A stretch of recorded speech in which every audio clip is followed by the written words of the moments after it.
娘娘，我们只探到了严正的位置，而且他同时出现在3个地方，我们只能确定一个。这就够了。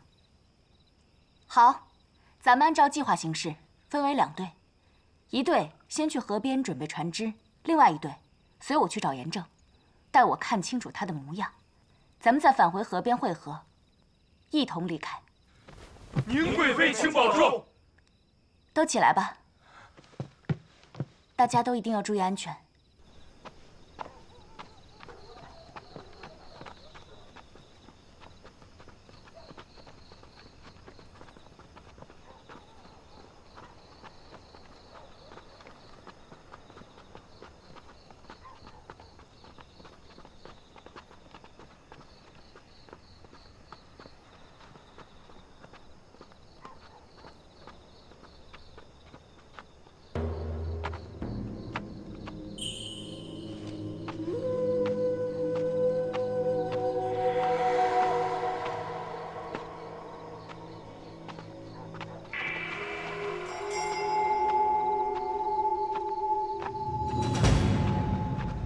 宁贵妃，别来无恙啊！还我命来！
元帅，我们埋伏在严宽身边的探子来报，严宽他们发现宁贵妃的踪迹，已在加派人手四处寻找。根据停战文书，我军要在6个时辰之后方可进城。若现在贸然进城，停战协议全部作废。6个时辰之内，严宽一定会掘地3尺寻找宁贵妃。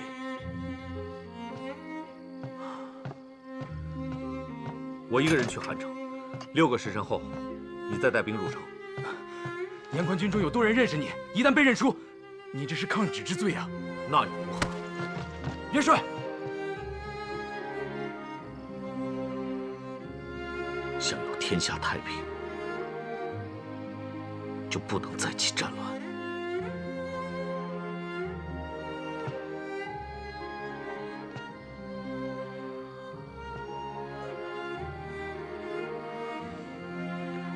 再去谈。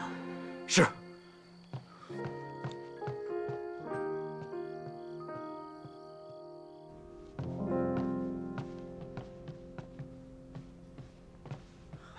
怎么样？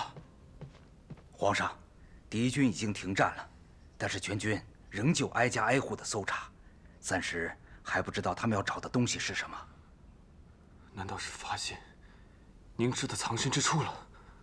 如果是这样，就麻烦了。皇上尽管放心，宁贵妃有飞虎营的人保护，更何况再过5个时辰，严宽的人就全撤了，宁贵妃一定会逃过此劫。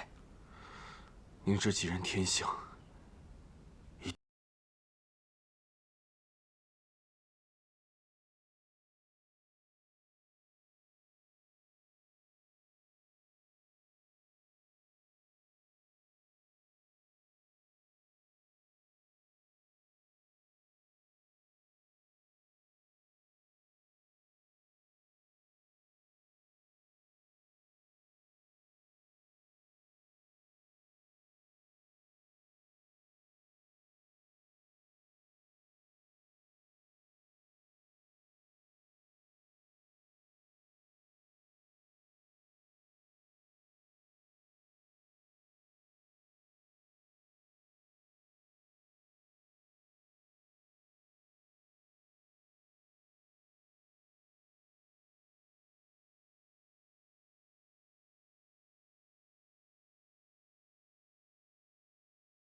停战已经那么久了，燕都近郊就那么大个地方，你派了那么多人，怎么就找不到宁贵妃呢？皇上，近郊现如今乱成一团，许多地方的战火尚未熄灭，难民四处流窜，派出去的人一时半会儿很难找到宁贵妃的下落。不过宁贵妃身边有高手护卫，定会安然无恙的。那和谈这事如何了？他们仍然坚持和谈地点选在广宣宫大殿，2品以上的官员全部都得出席，他们也会派重要的官员前来。和谈本是机密，他们却要在大庭广众之下，还要叫上文武百官参与，究竟打的什么如意算盘？魏广呢？他不是已经回燕都了，怎么不来见朕？魏大元帅中了风寒，现在暂时还下不了床。等他身体无恙后，速速进宫见朕。是。启禀皇上，皇后娘娘担心宁贵妃的近况，差小人来打听一二。宁贵妃究竟是……既然已经在冷宫了，就不要再操心外面的事。你告诉皇后，宁贵妃的安危，她不用担心。皇后娘娘还说，永伦宫的膳食太过简陋，如今娘娘有恙在身，怕是吃不惯永伦宫的膳食，能否请御膳房改善一二？皇上，臣以为不妥。为了皇后娘娘坏了冷宫的规矩，那皇上为了和谈而费后的心血，可就白费了。当时冷宫的规矩是他定的，既然定了就要执行。再说她现在已经不是皇后了，这样的事情以后不要来禀。是。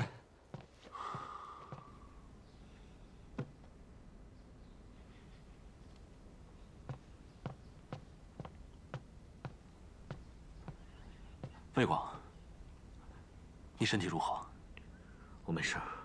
您这有消息了吗？还没有，希望老天保佑。哎，对了，你打算什么时候回宫？自从皇上废除了皇后，坊间流言都在骂皇上无情无义，越来越多人站到长公主那边了。对不起，我们输了。眼下我要做的，就是扭转败局。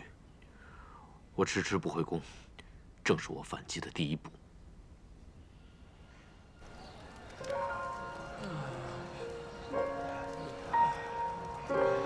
这个也快吧。谢谢。没有了，你看，没有粥了。没有了。阿弥陀佛。好像没粥了。这怎么办？兄弟们，我不愿留在这昏君身边，替他继续卖命了。我决定去宁州，投奔长公主的军队。你们谁愿意随我一同前往？我跟你一起去。我也去。连老天爷都不帮昏君，我们留在这儿也只是为他们陪葬。对，带上你们一家老小，咱们一起前往宁州。对。大家都等等，先听我说两句。你是谁啊？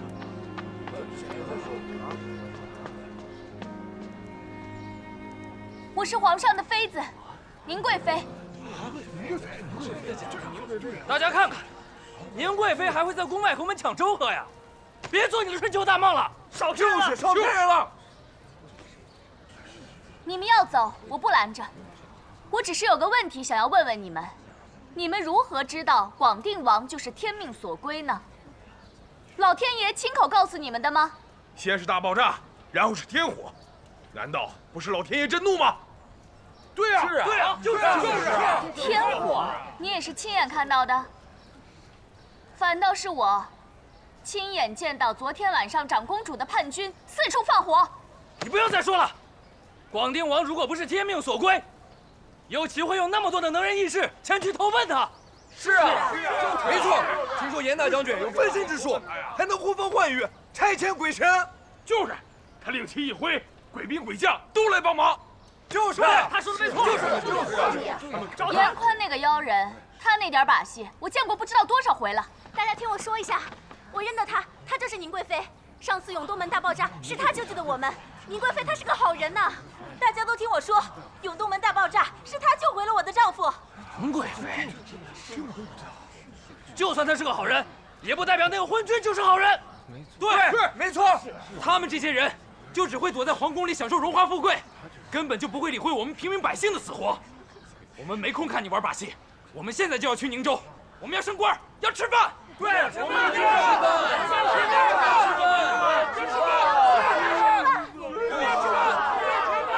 我是宁贵妃，可我也是叶凝之。几年前，我也就是个普通老百姓，我也是一个普普通通只会耍杂技的小姑娘而已。我进到宫中，成为宁贵妃，我就是想要帮助一切需要我帮助的人。你们呢？你为什么要当兵？难道不是想要保护你的妻儿？难道不是想要保护你的家园吗？而现在，你们却要离开自己的故土，投奔宁州，与那些乱臣贼子并肩作战。你要倒戈相向，与自己的兄弟兵戎相见，成为敌人吗？你们甘心成为那个妖人的手下吗？宁贵妃，你或许是个好人，但是兄弟们已经毫无斗志，不愿替那昏君再卖命了。是，那昏君朝令夕改，一时说死守燕都，一时又说和谈，我们整天过得提心吊胆的。这日子没法过了。我们要吃饭，要吃饭，要吃饭，要吃饭，要吃饭，要吃饭。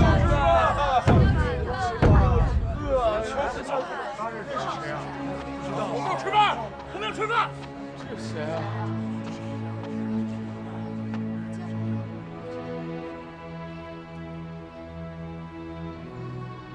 兄弟们，在下是魏广。你们之中有很多人，或许从未见过我，也有很多人曾与我并肩作战。我知道，你们现在心中胆怯，因为按照军法，当逃兵是要处斩的。但是我现在告诉你们，没有人能处死你们。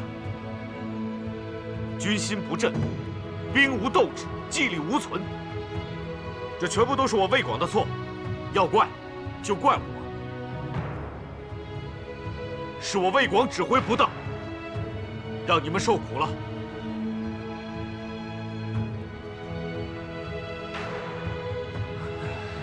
魏大元帅，宁贵妃说的对，留下来，堂堂正正做个好将士，妖言惑众，不能长久，邪不能胜正。对，邪不胜正，邪不胜正，参见魏大元帅，参见魏大元帅，我们等你等得太久了。是啊。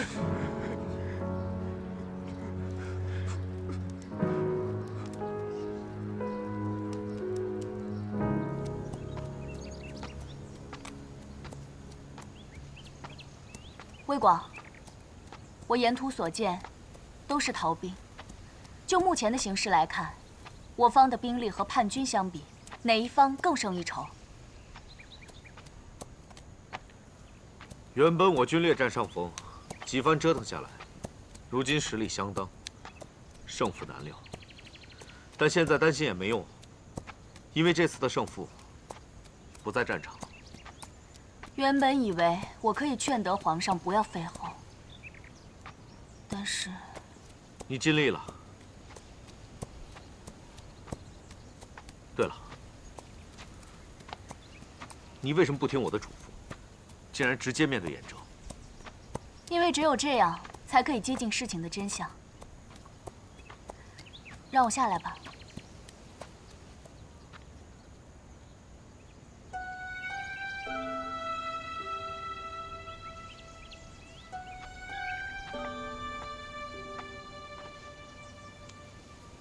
小心。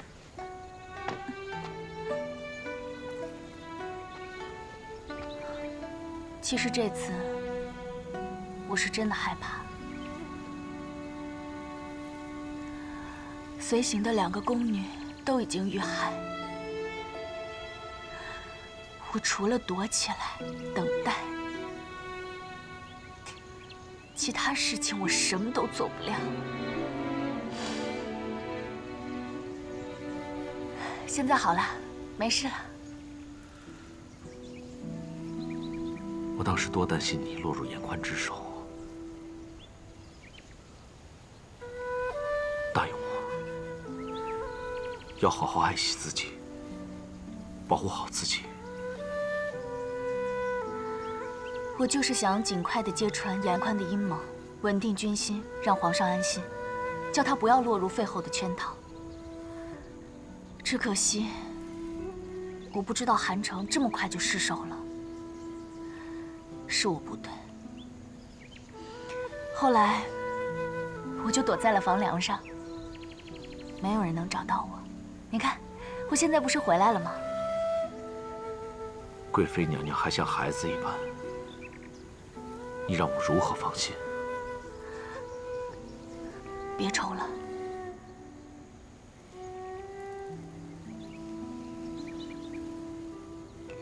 我答应你，我一定会好好照顾自己。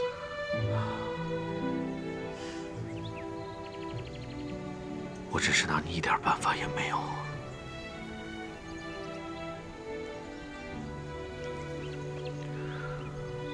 回宫后，你的日子不会好过。皇后被打入冷宫，皇上有意要你执掌后宫，只怕你会成为众矢之的。这一点我心里有数。再不济，我就去学皇后娘娘呗。她对后宫那些女人很是有一套啊。现在让她吃些苦头，也未尝不是件好事。哦，小心我去告你的状哦。你的伤寒好些了吗？那只是骗朝臣的幌子，我身体健康着呢。仗要打，身体也要紧。你也是。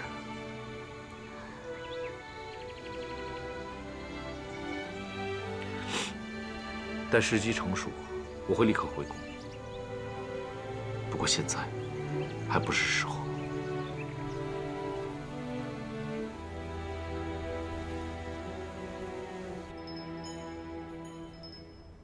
你快起来！宁贵妃为大梁辛苦了。唉，哀家有负所托，没能保住皇后。对于废后这件事啊，哀家万万没有想到皇上会如此武断。太后，战事暂时平息，我也希望和谈能够顺利。这姐弟俩不会安什么好心，和谈哪有那么容易？现在只有走一步看一步，只要不再打仗，就是最好的结果。太后，喝点水。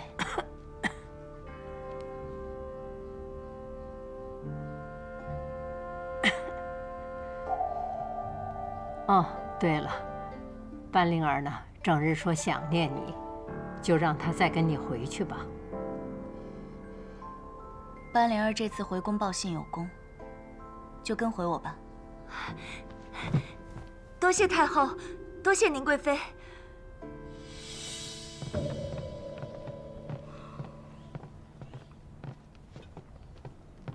严大元帅，一切都已经准备好了。明日，我会和长姐各乘一辆马车，拉车的会是8匹汗血宝马，而严先生你，会乘坐32人抬的大轿，在200名精兵的保护下，我们浩浩荡荡的入城。不用大费周章，坐寻常马车入城即可。那我们在气势上不是输了？我们这次回燕都，要的是民心。我们越朴素，就越能告诉天下百姓，我们在和他们同甘共苦。而昏君大肆铺张，不知民间疾苦，倒是两相比较，百姓自有选择。一切听从严大帅安排。现在天下百姓不知道废除皇后是我们谈判的先决条件，皇上为了顾及皇家颜面，也不会提及此事。总之，明日谈判，你们要记得我的嘱咐。名为谈判，实为抹黑。你还在怨朕是吗？朕真的是别无选择。当时叛军就要攻入城门，朕可以御驾亲征，跟他们决一死战。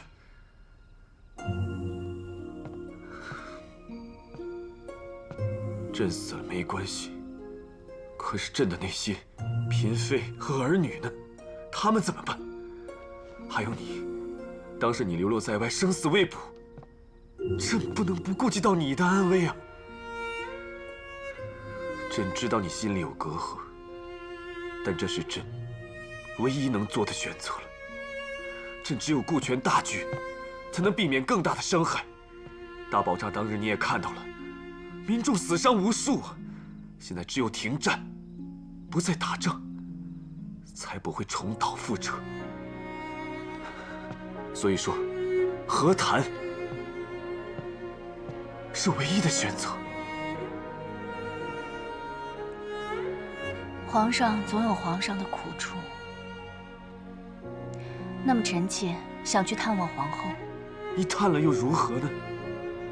你就不要再节外生枝了。求皇上恩准。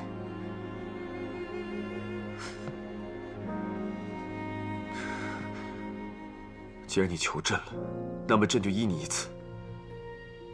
现在和谈之际，一定要小心。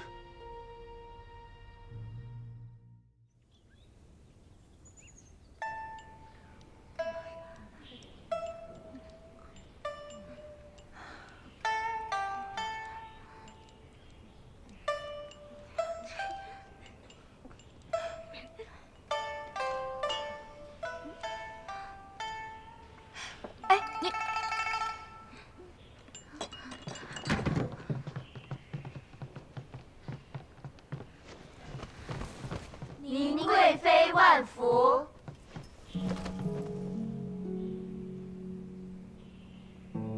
都起来吧。谢宁贵妃。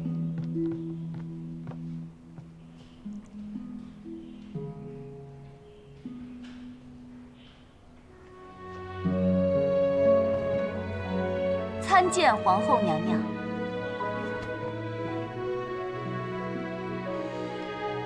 起来吧。谢皇后娘娘。宁芝，就算你没有看到诏书，看到我这身打扮，也应该知道我现在沦落到什么田地了。为何还要给我行这么大的礼？宁芝心中，你永远都是皇后娘娘。这几日还习惯吗？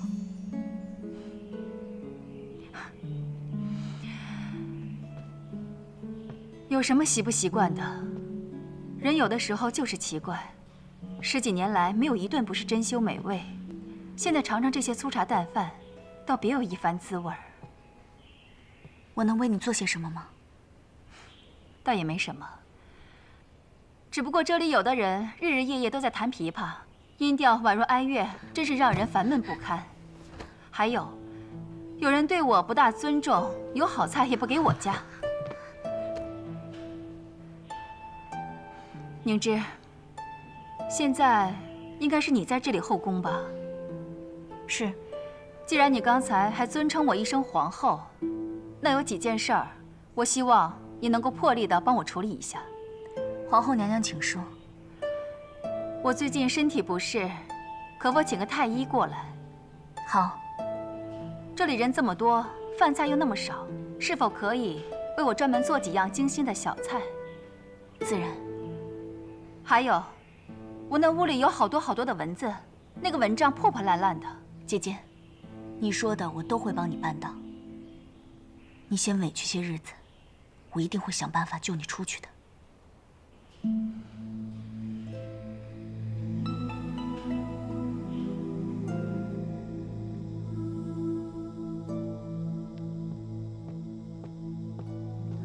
参见宁贵妃。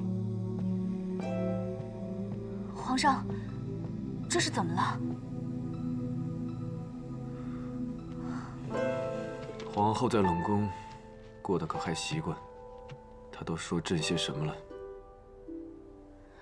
其实也没有什么大事，就是皇后娘娘身体抱恙，需要看大夫，还有就是需要改善一下现在的食宿。那她有没有义愤难平啊？有没有痛心疾首，骂朕负心，抛弃结发妻子？当然没有啊，皇后娘娘没有抱怨皇上。她就是有，当着你的面抱怨良多。冷宫的环境，大家都是知道的。皇后娘娘过惯了好日子，过去之后一时不习惯，这也是人之常情啊，皇上。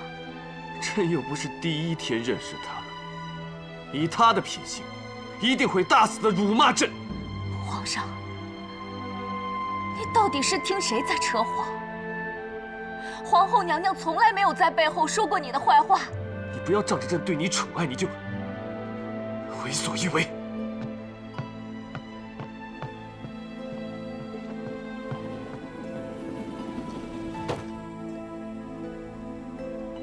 太后，长公主和广定王四处散播谣言，说皇上失德，令天下人唾骂。这个时候，我们应该做的就是极力的挽回民心。可是皇上的确是薄情寡义之人，这次皇位怕是不保了。你交代宁芝做的事情，宁芝做不到了。帝王是否贤德，非我等能评述，只求做好力所能及之事吧。我到底是在保谁的江山呢？实不相瞒，宁芝是因为恩情才留在皇上身边的。那个时候，我觉得我应该做我自己觉得值得做的事情。几番为大梁生死，都是因为我觉得皇上是值得辅佐的。只是现在看来，哀莫大于心死。宁芝啊，你要知道，你为大梁几番生死都不是为了皇帝，是因为你心系万民。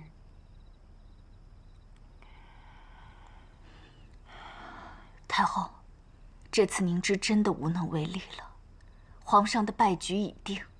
还没有定，现在下结论为时尚早。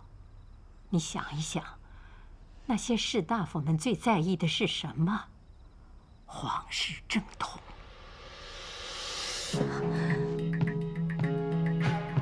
李公公，娘细作急传魏广进宫一趟，我有要事要与他商谈。是。魏广，太后跟我说，现在我们已经无路可走，为了大梁，她必须要做出一个决定。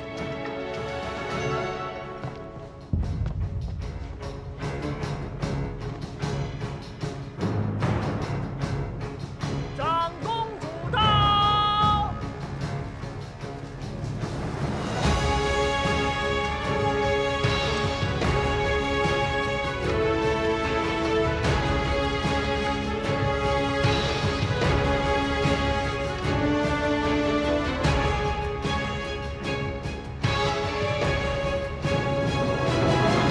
皇上，别来无恙啊！长公主，终于又见面了。赐座。皇上，在谈判之前，我有个问题想问你。岂有此理！他们竟然敢联合起来，污蔑朕，说朕这皇位并非正统。从一开始，他们的目的就不在于和谈，这只是严宽布下的一盘大棋。和谈是虚，抹黑皇上才是实。想不到，朕的胞弟竟然认为是朕陷害他。臣也听闻，当年先帝有意立广定王为大梁太子，皇上心生嫉妒，买通了御厨，给广定王下毒，让先帝误以为他得了不治之症，这才将皇位传给了皇上。如今这个传闻甚嚣尘上，只怕他们已经将这谣言散播天下了。如若你跟他们开战，你胜算有几成？其实开战只是中策。那你的意思是？臣以为皇上应该继续和谈。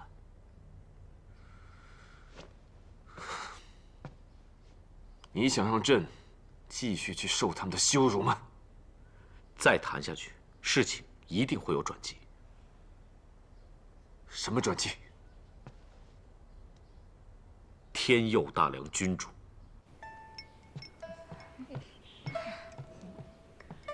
皇后娘娘，这是特意为您准备的饭菜，以后可别说我们怠慢您了。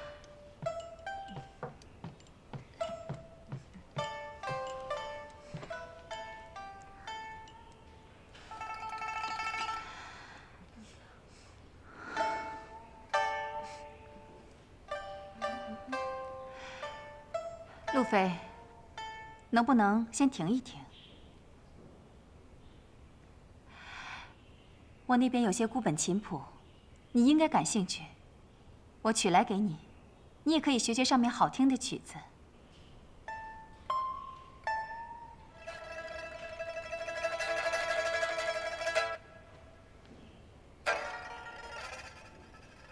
路飞，你听见我说话了吗？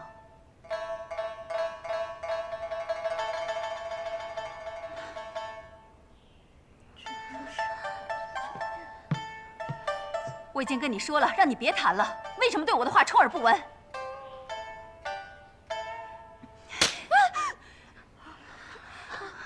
我让你弹，我让你弹！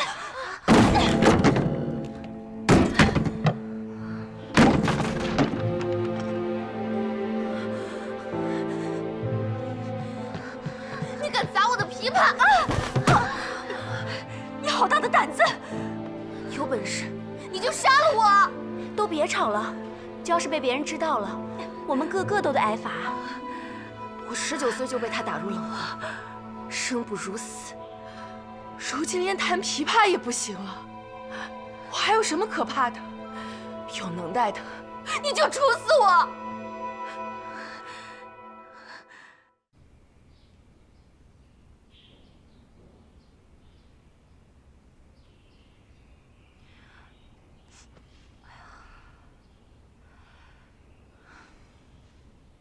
皇后娘娘，臣来了。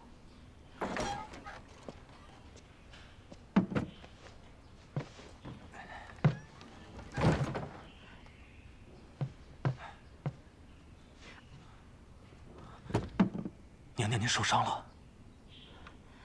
哎呀，我刚刚跟那个路飞打了起来，我砸了他的琵琶，他打伤了我的头。娘娘这脾气，还是和从前一样。臣为娘娘看看伤吧。不必了，只是一点小伤。我不是告诉过你不用来了吗？你怎么又来？臣若是不来，娘娘可见不到这些好东西。这里面有酒酿圆子、桂花鸭，还有……娘娘有心事了。我方才在想，弹琵琶的路飞屡次挑衅本宫，到底是因为什么？仔细想来，当年他和他的亲姐姐同时承宠，而皇上更喜欢他姐姐的声音，所以他心生妒忌，下药把他姐姐的嗓子给毁了。可这件事和本宫无关啊。路飞也算是罪有应得了，娘娘只是将他打入冷宫，一时宽厚了。就你会哄本宫高兴，不过仔细想想，这些年也的确是没少得罪人。娘娘若无威严，又如何治理后宫？若是旁人在娘娘的位置上，只怕比娘娘狠千倍万倍。娘娘至多是逞口舌之快，却并未杀过人。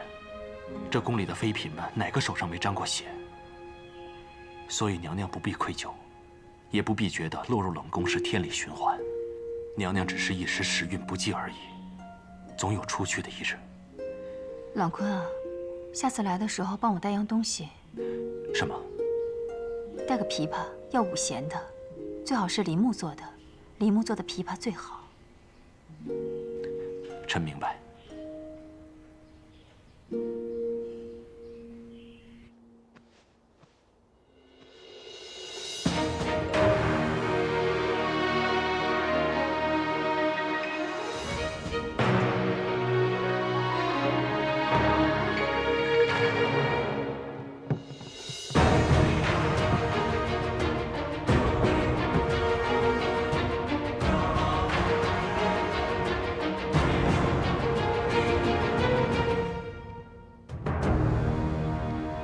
皇兄，当年先帝传位于你大有可疑，只要你愿意将当年涉及此案的所有人员都交出来，我要在这个大殿之上，当着所有文武百官的面，我要开审，然后将这个结果公布天下。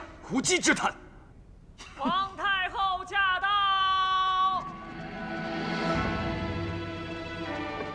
儿臣给母后请安。参见太后。刚才哀家听说，广定王要公开审理先帝传位之事。好啊，就来审一审吧。此事只有哀家一人知晓，审哀家就是了。母后，所有人都知道你更加庇护哥哥，当年就是你帮着他坐上这个皇位的。是啊，慈母多败儿。母后，这回你就不能对我们姐弟公平一点吗？住口！哀家在此，轮不到你们插嘴。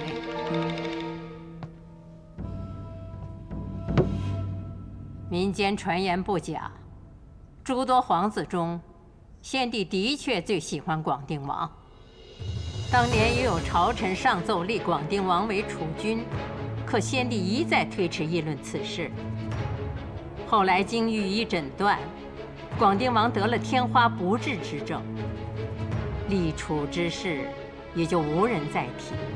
接着，先帝就选定当今皇上继位。等到尘埃落定后，才发现御医诊断错误，广定王的病是可以治好的。母后，堂堂御医，诊断皇子怎会出错？一定十分小心，分明就是皇兄当年和御医串通。你说出这等诛心之言，可有凭证？凭证早就被我这个哥哥给毁了。只要你愿意交出当年的旧人，我一定可以查个水落石出。母后，我跟哥哥同样都是你的儿子，你为什么总是帮着哥哥打压我呀？哀家这么做，自有哀家的道理。无论当年羽翼是否被收买，你都没有资格坐上皇位，因为你身体里流的根本就不是先皇的血脉。母后，你在说什么？当年先帝出征遭遇埋伏，魏延将军来不及救援，当时长平王为护送先帝突出重围，不幸身亡。长平王妃身怀6甲，得此惨讯，悲痛至极，导致难产而亡。先帝对此事极为痛心，于是便决定命人将长平王的遗父子领养入宫。为了让这个可怜的孩子能够得到最好的安排，先帝命上官局将其编入皇子名册，让哀家悉心抚养。这个遗父子就是今日的广定王，所以先帝从始至终也未有过立广定王为太子的心思。母后，你好狠的心，都是假的，你骗我！小雨，小雨，此事千真万确，哀家可以发誓，所说的一字一句皆是事实，否则五雷轰顶。先帝之所以喜爱玉儿，是因为对长平王心中有愧，却不曾想让你这个孽子有了作乱的口实。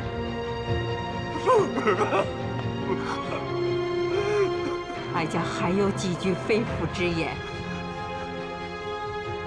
哀家不知道你们为什么要违背先帝的遗言，但哀家要告诉你们，如果上苍真要降罪，那么混淆皇室血脉一定比所谓皇室正统更令上苍震怒，将自己的子弟送上战场，白白牺牲，更是不值。太后，太后，母后，太后，母后。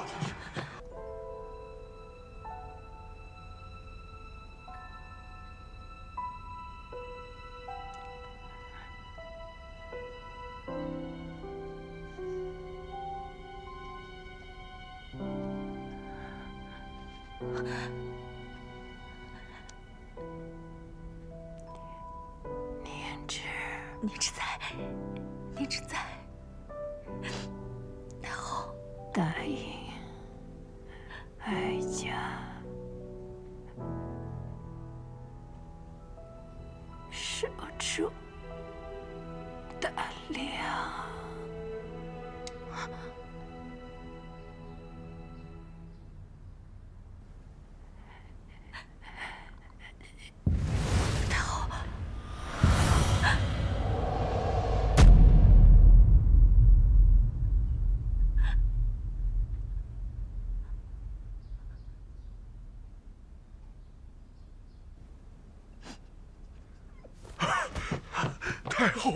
太后她崩逝了。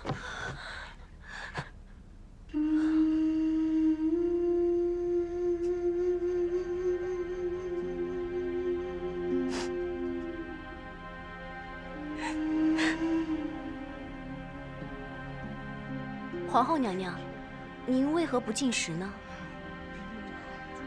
哦，没什么胃口，你们慢慢吃吧。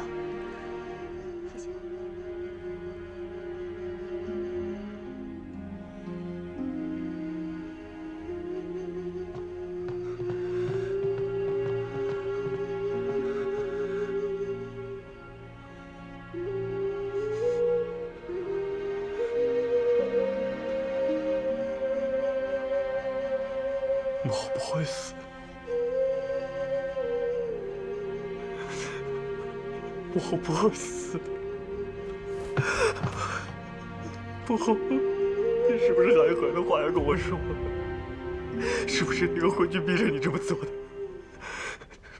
你告诉我。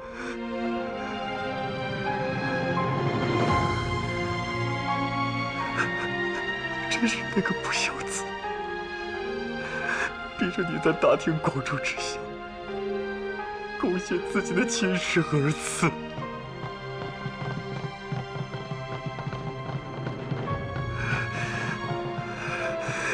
母后你一定很痛苦。为什么会有这样的一个不孝的孩子？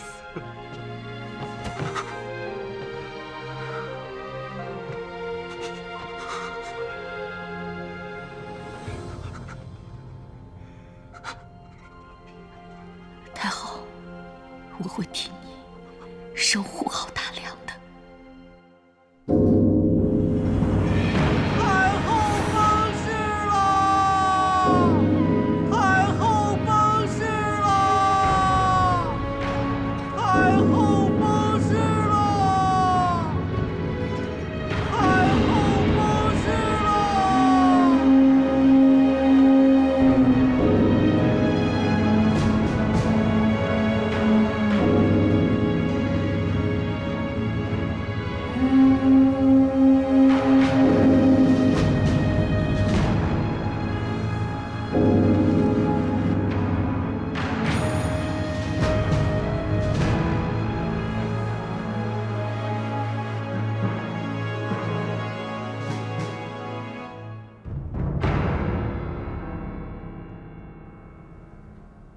母后已经崩逝1月有余，已经入土为安了。朕不想杀生，先留着你们的命。你们给朕立刻滚出燕都！皇上，事情还没有弄清楚，你就急着撵人了？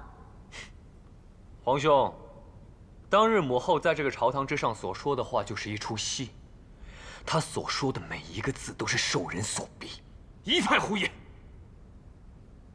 满朝上下悠悠众口，又有谁会认为母后说谎呢？天下百姓都视母后为圣人。正因为如此，太后才会顺理成章地被人利用。只怕太后临终前也多有不甘吧。启禀皇上，老夫是3科状元刘坤，当年在先帝身边起草诏书，先帝曾命下官起草过立太子的文书，但因广定王被御医诊断患有绝症，草诏便没有重抄盖印。立储这等大事，为何其他朝臣不知呢？为防止太子没有立稳前受到控制而瞒着朝臣，这是先帝的英明。草诏即便没有公布，也应在兰台馆中留有存档。这么重要的物证无法查到，恐怕也说不过去啊。启禀皇上，草民当年是长平王府的家医。长平王去世时，长平王妃确有孕在身。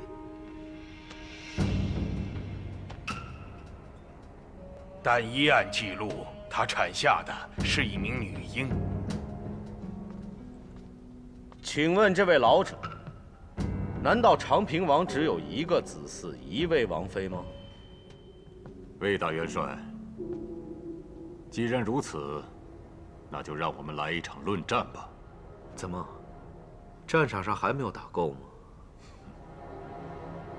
我们各自用10日的时间来寻找证据。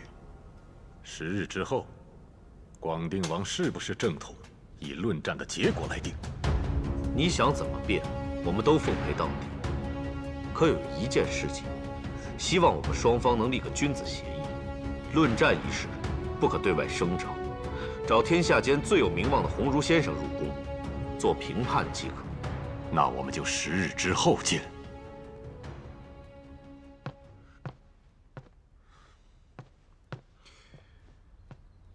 你认为广定王他们会信守约定吗？就算广定王肯遵守，严宽也一定会私下散播谣言。那你为什么还要跟他们定这个君子协议呢？臣这么做，自然有我的道理。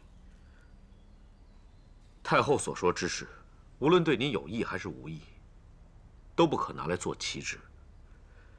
至于严宽，交给我来对付。那10日之后的论战，你有几成把握？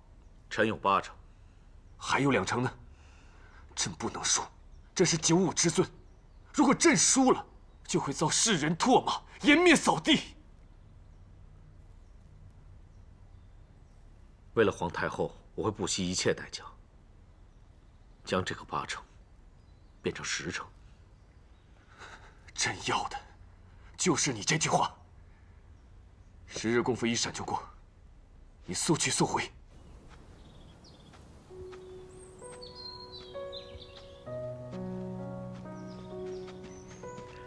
魏广，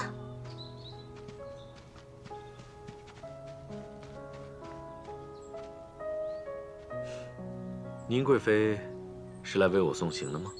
皇上命令了半城禁军来保护你。皇城禁军有8000人，也就是说有4000多人每天都要跟着我。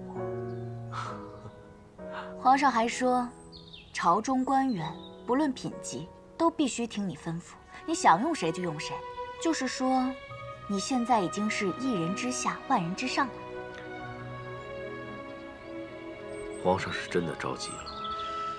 所以啊，你不能输。如果我输了，要请皇上立刻重新和谈。到时候你还是宁贵妃。都什么时候了，你还打趣我？我不担心皇上，只怕你会有危险。其实我现在心里也空落落的，不知道该如何去面对此事。在战场上，你已经证明了你比严宽更胜一筹。可这场仗打的是民心，我要出宫一趟，找个清静的地方，好好去调查此事。你要离开？那皇上那边你要怎么交代啊？可是我唯有找个清静的地方安静下来，好好想清事情的来龙去脉，或许还会有主意。慧广，你不要一个人担起整个天下，我还在呢。我跟你一样，心系大梁。你有什么困难，一定要告诉我。不会的。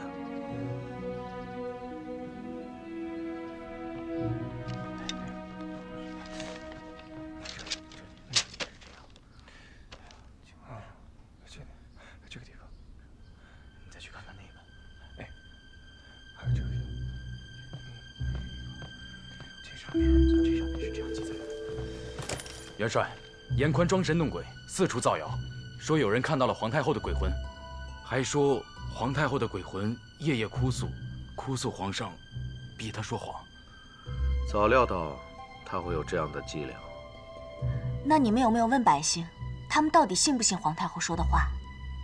已经有不少人信了，认为是皇上逼皇太后这么做的，但是也有些人认为广定王不是帝王血脉。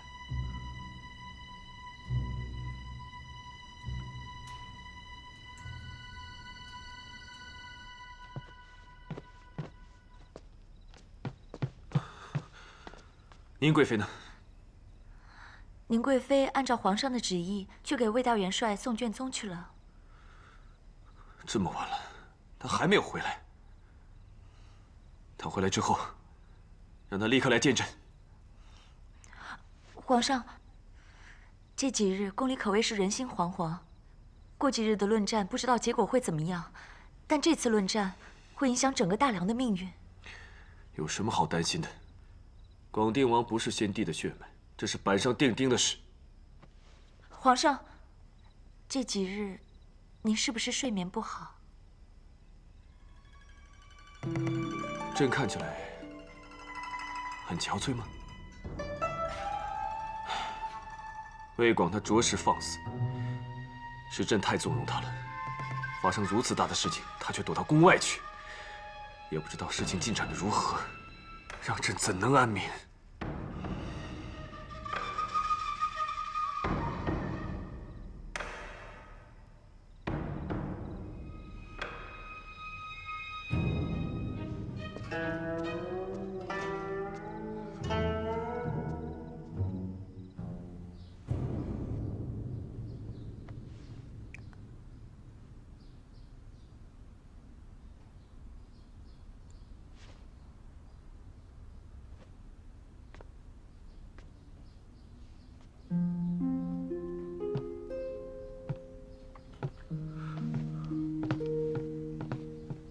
宁之，你怎么还没回宫啊？给你做饭啊。你刚刚是在向谁祈愿吗？你爹吗？我在求皇太后，求她告诉我，我现在应该怎么做。这以前都是你告诉别人应该怎么做，这次却反了过来。看来这次真是愁到你了。这是安神香，额头贴地，只是让脑袋更清醒一些。我还以为你这次是走投无路了呢。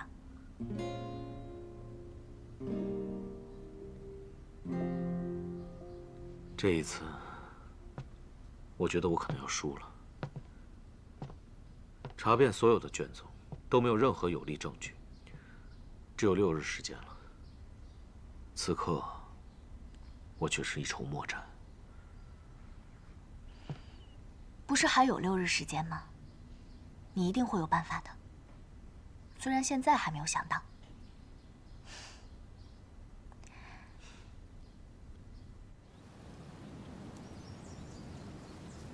外面起风了，山谷里风大，早些回去吧。明日就不要来了。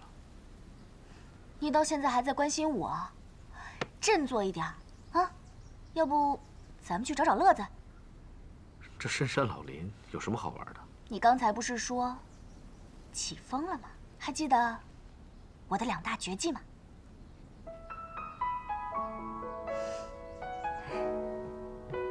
跟上！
没想到这里有这么漂亮的地方。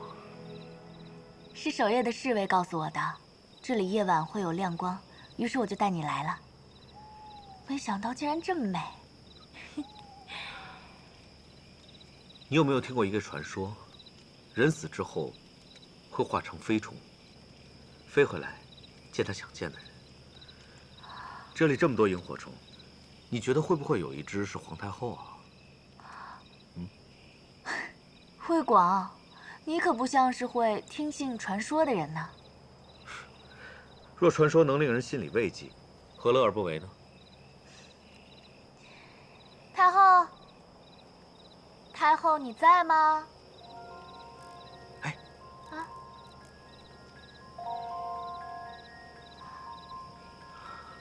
太后来了，来了，来了。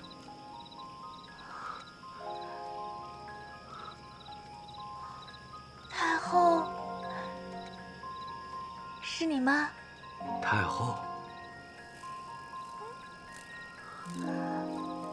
你是来看我们的吗？过来点，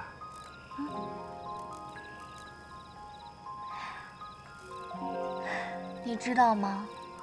就是因为你的几句话，就惹出了这么大的风波，还害得魏广这么多天都快疯了。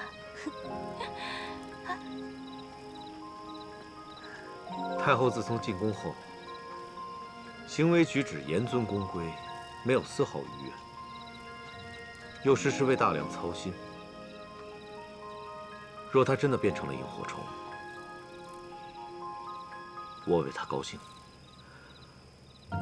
她终于可以放下束缚，做自己想做的事。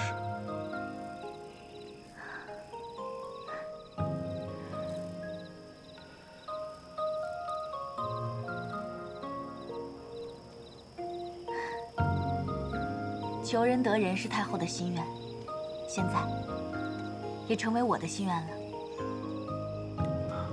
是我们共同的心愿。无论太后那天说的是真是假，这次我会抛下所有的一切，去证明太后说的话是真的。你一定可以做到。